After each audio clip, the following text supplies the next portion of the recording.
Wildfires destroy 500,000 hectares in Bolivia. President Morales has traveled to the scene. The Assembly of Caribbean People ends with condemnation of U.S. interference and blockades in the region. And the Open Arms rescue ship says its remaining migrants must disembark in Italy, not Spain. Hello and welcome to Telesur. I'm Carla Gonzalez in Quito, and this is from the south. The authorities in Bolivia have ordered a state of emergency in Robore, in the province of Santa Cruz, after a forest fire spread and has already destroyed 470,000 hectares. According to local officials, the fires were caused by a drought and high temperatures. They also confirmed there are no victims. 400 firefighters have been working since Saturday to put out the flames. President Evo Morales has suspended all his activities and traveled to Santa Cruz. Trucks and helicopters were sent to the area, and food and water are being delivered to the affected communities. It will be difficult to stop these fires. We want to be honest with the people. All the work is being done by soldiers and policemen. 400 soldiers are on their way to the area and are joining 200 others from the armed forces. Our correspondent Freddy Morales has more from La Paz. President Evo Morales has been flying over the Chiquitania zone, which is a vast region of the Santa Cruz province. In a week, over 400,000 hectares of tropical land has been burned, according to official reports. After flying over the zone, President Morales began to deliver humanitarian aid to the families who've been affected by the fires. And the Minister of Defense, Javier Eduardo Zavaleta, has announced that an investigation is underway to evaluate the losses. According to President Morales, this is a very difficult situation. A total of 300 fires have reached all the way to Uruguay and the border with Brazil and Paraguay. The disastrous situation has even affected the political field, for the opposition has postponed a strike that had been announced. The authorities in Bolivia have ordered a state of emergency in Robore, in the province of Santa Cruz, after the forest fire spread and has already destroyed 470,000 hectares. That was a correspondent from Bolivia. Now, Argentina has appointed a new finance minister after Nicolás Duhovne resigned in a reshuffle on Saturday. Hernán Lacunza takes over with the Argentinian economy in turmoil, following President Mauricio Macri's defeat in the primary elections a week ago. The peso and the Argentinian stocks plunged last week. The president cut VAT and other taxes in a bid to win back voters. But the measures have cast doubt over Argentina's deal with the IMF, and consumers say they have had no effect on prices. Let's turn to our correspondent Sabrina Roth from Buenos Aires. On Monday morning, President Macri has been meeting with the new economy minister, Hernán Lacunza, as well as his cabinet chief and other top economic officials. After a week, which the president said there would be no reshuffle in its cabinet, Nicolás Duhovne resigned as economy minister at the weekend. He was replaced by Lacunza, who had been in charge of economic affairs in the Buenos Aires regional government. Although it had been a week of crisis for the economy, Lacunza was actually on holiday through all this. An official plane was sent to Patagonia to fetch him so that he could be sworn in. Lacunza leaves the finances of Buenos Aires province in a perilous state, with a big increase in its debt and interest payments 99% higher than the year before. And with unemployment higher than the national average, Lacunza now faces the task of trying to ensure that the IMF visit scheduled for this week goes ahead. The government has failed to reach almost all its targets agreed with the IMF. Another payment of $5.4 billion is due in September, and we'll see whether that happens or not. Monday is a holiday in Argentina, so the markets are closed, but bonds fell on foreign markets and Argentina's country risk went up again. So we'll see what happens after this meeting and when the markets reopen on Tuesday. Sabrina Roth from Argentina. The Assembly of Caribbean Peoples has come to a close in Trinidad and Tobago, with delegates passing a resolution of solidarity with Cuba against the United States blockade imposed on the island. Participants have discussed the fight against the imperialist agenda and the need to strengthen social resistance and the integration of the region. The agenda also includes debates on climate change and social change and the issues of racism, nationalism, and xenophobia. The meeting ended on Sunday with delegates from 21 Caribbean territories and diaspora communities. They are demanding sovereignty for Cuba and the wider region. Trump! No more Trump! No more Trump! No more Trump! No more Trump! No more Trump! No more. We, the delegates to the 8th Assembly of Caribbean People in Trinidad and Tobago on August 15 through 18, 2019, condemn the economic, commercial, and financial blockade imposed on Cuba by the U.S. government for almost 60 years, whose negative consequences have brought damage estimated in millions of dollars and is the main obstacle for the full development of the country. We, the people, the Caribbean peoples, who share a common history of struggle against colonialism for independence and development, demand the immediate cessation of the aggressive policy of the U.S. government against Cuba. The closing of the Guantanamo naval base and the return to the Cuban people is legitimate owner of that illegal occupied territory. And Sunday's session of the Caribbean Festival of Arts, Carifesta, wrapped up with singers from Antigua and Trinidad and Tobago. The Trinidadian Nayla Blackman and Antiguan Claudette C.P. Peters are both singers of the soca genre, which combines the sound of calypso with electronic percussion and Indian musical instruments. The day also saw the performance of artists from Jamaica, Curaçao, Suriname, and Guyana. The festival includes food, music, visual arts, and discussion on topics such as how Caribbean culture can be leveraged to boost economies, as well as to boost the quality of life.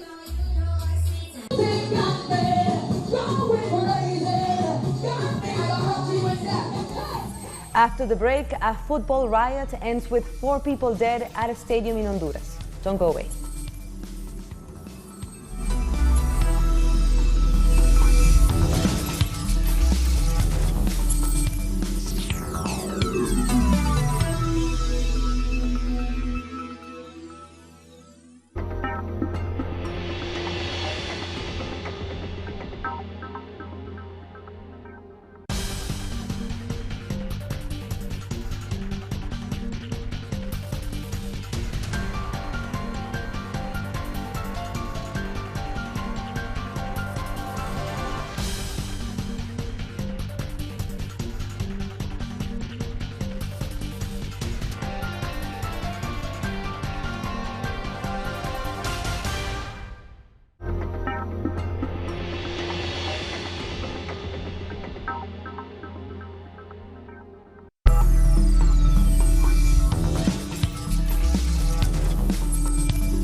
Welcome back. More stories at this time.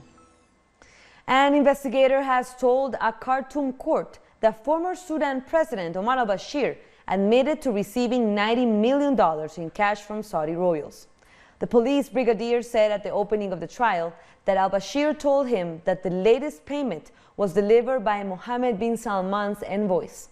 Al-Bashir is accused of possessing foreign currency, corruption, and receiving gifts illegally.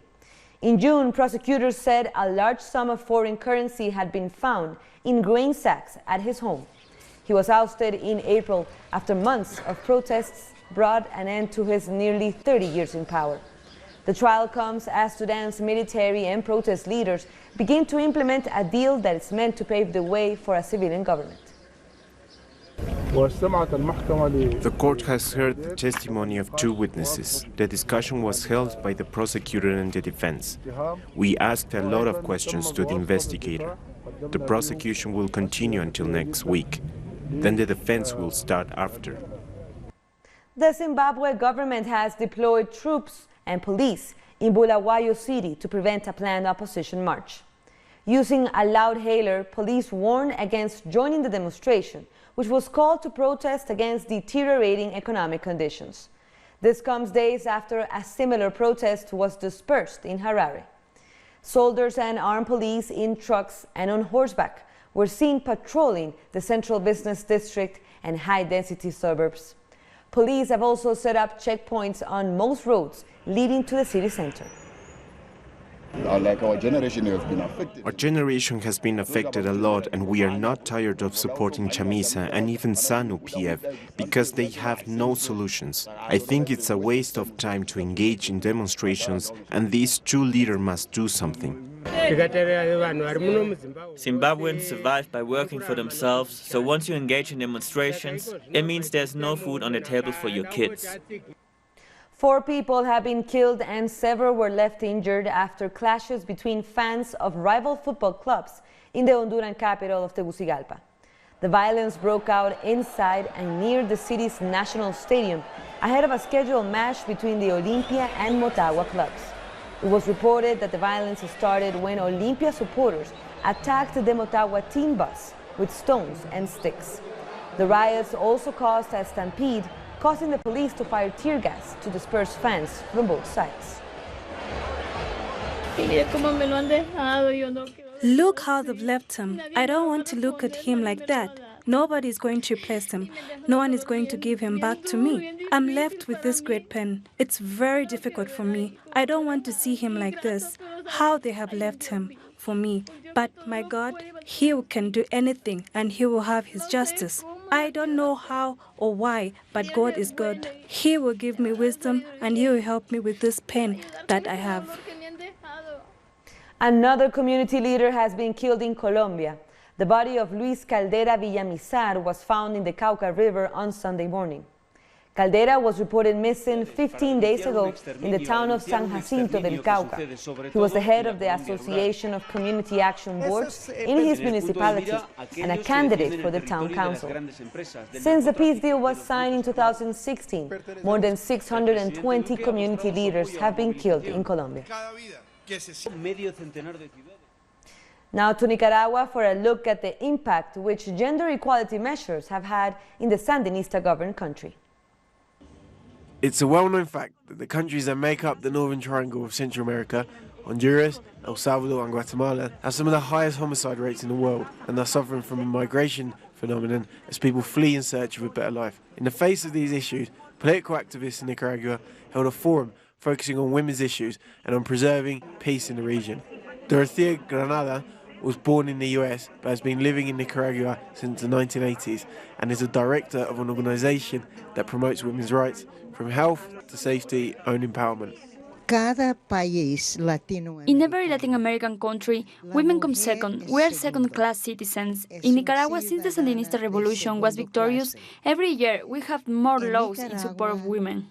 Women's empowerment can be seen and felt, says Carmen, whose life changed 7 years ago. She used to be a homemaker, but now she owns her own food business. She's part of 133,000 women who are part of cooperatives promoted by the Sandinista government that help them start their own businesses.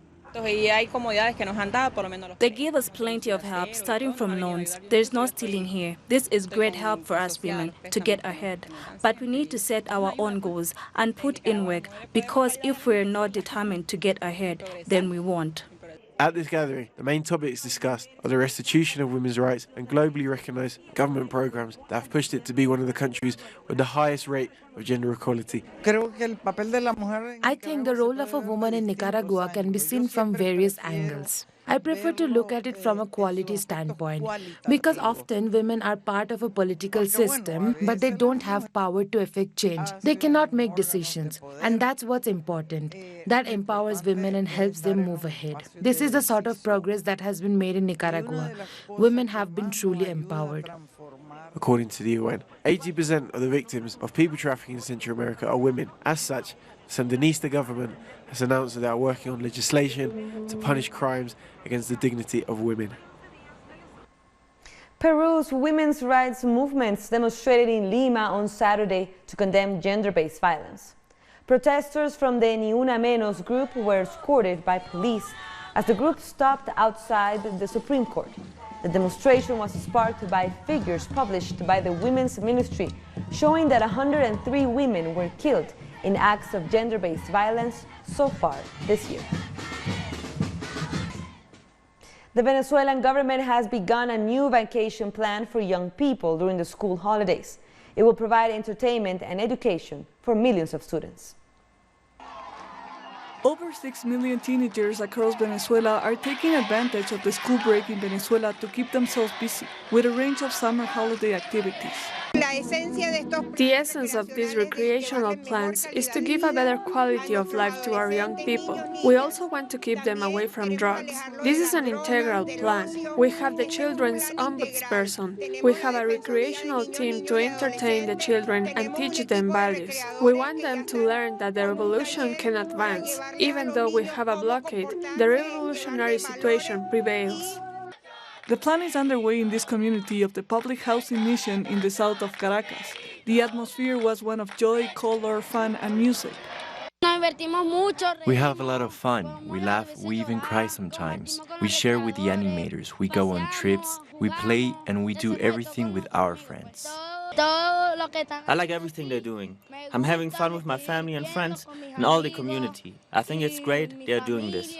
The entertainment is organized by 23,000 young volunteers. They were trained beforehand to carry out these missions in schools, sport facilities, parks, and communities across all the country. Despite the economic war and the blockade, we won't stop bringing this joy to children because these are vulnerable communities. These are communities that don't have the means to pay for a private holiday camp. So we are taking these activities into the communities, following the example of our commander Chavez, which continues with President Nicolás Maduro. We are the movement that brings recreation and peace through singing and games. According to the Constitution of Venezuela, children should be guaranteed individual and collective development through recreation. This is an investment by the national government, an investment of men and women in a very important program. In these 6 weeks, Caracas will continue demonstrating that recreation is a right in this revolution. We will overcome all adversities and keep looking ahead. More stories coming up. Fires leave 10,000 people homeless in Bangladesh. Stay with us.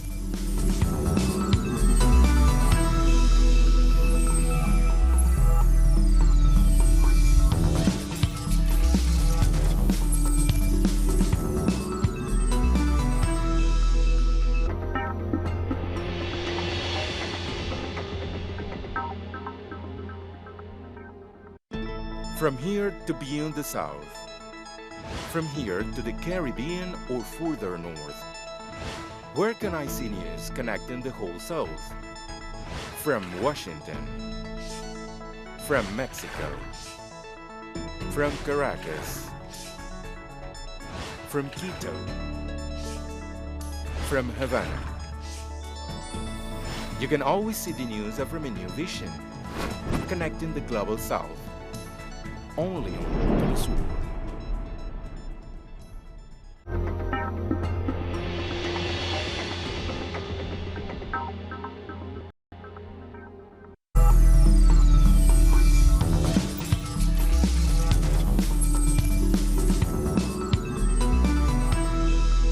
Thank you for joining us again. 27 miners from the Open Arms humanitarian rescue ship have been transferred from the Italian island of Lampedusa to the mainland. More than 100 people still remain on board the ship, which is blocked at sea. Spain has offered for the remaining migrants to be transferred to the Spanish port of Mallorca, but Italy has still not accepted the deal. It is the 18th day of suffering, without answers for more than 100 people who, after arriving in safe waters, need to be brought to land. But instead, they are still waiting with no change in their circumstance. This is a useless exercise, because sooner or later they need to come off that ship, so every extra day is like an extension of a torture. Meanwhile, the head of the mission for Open Arms says traveling to a Spanish port to disembark the 107 migrants on board is not an option. Ricardo Gatti says the situation is too tense to do so without permission. The migrants have been stuck on board the Open Arms near the Italian island of Lampedusa for 18 days now, after Italian Interior Minister Matteo Salvini ordered officials not to let them disembark. No, we cannot go to Spain because the situation on board will not permit us. This has already been documented. We are just a safe port. We arrived here as soon as we could. There's an emergency on board and the authorities have to respect international obligations and maritime obligations. First of all, they need to respect people's lives. The emergency care team has already detailed and documented and requested the immediate evacuation of these people, something which has not been done. Our correspondent Sergio Rodrigo has more on this. The situation aboard the Open Arms has become unsustainable despite the fact that Spain has offered them the port of Algeciras in Andalusia. After the organization refused to dock there because it was too far, Spain offered them Palma in Mallorca, the Spanish island in the Mediterranean. But the NGO insists that Italy is the closest safe port to disembark the migrants. More than 100 people are still on board the vessel. According to Open Arms, the situation is intolerable. Migrants are experiencing anxiety crisis and some have even jumped overboard to try to reach the shore of the Italian island of Lampedusa. They've been stranded for more than 18 days. Meanwhile, the Spanish ship insists it can travel another 900 nautical miles. The NGO is still awaiting a decision by the member states of the European Union, hoping they can put pressure on the Italian Interior Minister Matteo Salvini to receive the migrants and that they can then go to the more than 6 countries in the EU that have promised to take them in. Our correspondent Sergio Rodrigo from Spain. The Iranian supertanker, formerly known as Grace 1, has left Gibraltar after local authorities rejected the United States' latest request not to release it. The tanker was seized by British Marines back on July 4th on suspicions of violating EU sanctions by delivering oil to Syria. Earlier on Sunday, the ship was reflagged to Iran's flag and changed its name to Adrian Daria 1 before heading into the Mediterranean bound for Greece. The Iranian government says the decision by Gibraltar shows that U.S. sanctions against Iran are illegal and without effect, and it insists that there was no connection with the British oil tanker detained in the Strait of Hormuz. There is no specific relation between these two ships, Stena Impero and Adrian Daria 1. We are glad that our stance about the unlawful and illegal seizure of our tanker has been proven. Regarding the release of the law-breaking British tanker Stena Impero, we have to wait for the court's ruling. This tanker has committed 2 to 3 nautical violations that are being investigated. We hope that these investigations will finish as soon as possible and a verdict will be issued. And if the verdict orders its release, it can continue to sail on its path. The leader of the opposition Labour Party in Britain, Jeremy Corbyn, has said that an early general election can end the crisis over Brexit. He defended his plan for a vote of no confidence in the government and a brief caretaker government led by himself. Labour believes the decision on how to resolve the Brexit crisis must go back to the people. And if there is a general election this autumn, Labour will commit to holding a public vote to give voters the final say with credible options on both sides, including the option to remain. 3 years of Tory failure on Brexit have caused opinions to harden to such a degree that I believe no outcome will now have legitimacy without the people's endorsement. Demonstrations in Indonesia's West Papua have continued as protesters demand an end to alleged racist abuse and physical mistreatment of students by police. Thousands of Papuans protested in the cities of Manokwari and Sorong, blocking streets by burning tires and tree branches. The protests were sparked by the detention of students in East Java, accused of bending a flagpole in front of the dormitory during Independence Day celebrations. The government has since pledged to begin an investigation into the incident. The government regrets the burning of the Indonesian flag, which is under investigation in East Java province now. The incident was followed by negative statements and triggered violent actions in several areas in Papua and West Papua provinces that were disrupting the nation's unity. A massive fire has swept through a slum in the capital of Bangladesh, leaving more than 10,000 people homeless. No deaths have been reported so far, although several people were injured. According to officials, many homes in the Dhaka slum had plastic roofs, which helped the flames to spread. An investigation is underway to discover the cause of the fire. It's all burnt. We have nothing now. All our belongings and houses have been burnt. Whatever we had in our houses, we could not save. My belongings were worth about 500,000 taka. I had some gold ornaments and other clothes. All were burnt. What else can I say? I have nothing more to say. Icelanders have gathered to mourn the passing of Ökjökull, the first of the country's hundreds of glaciers to melt away due to climate change. Locals unveiled a plaque to indicate the loss, as scientists warn that some 400 other glaciers are expected to follow the same path. At the ceremony, Iceland's Prime Minister also explained that losing glaciers will likely affect the country's power grid in the future, as a big part of the country's renewable energy is produced in glacier rivers.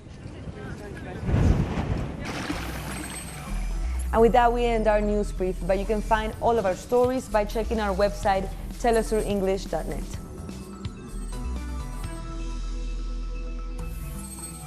And for our viewers in Africa, you can find us on Starsat channel 461 in South Africa and 539 in Nigeria. And be sure to check us out on social media. We're on Facebook, Twitter, and Instagram. For Telesur English, I'm Carla Gonzalez. Thank you for watching.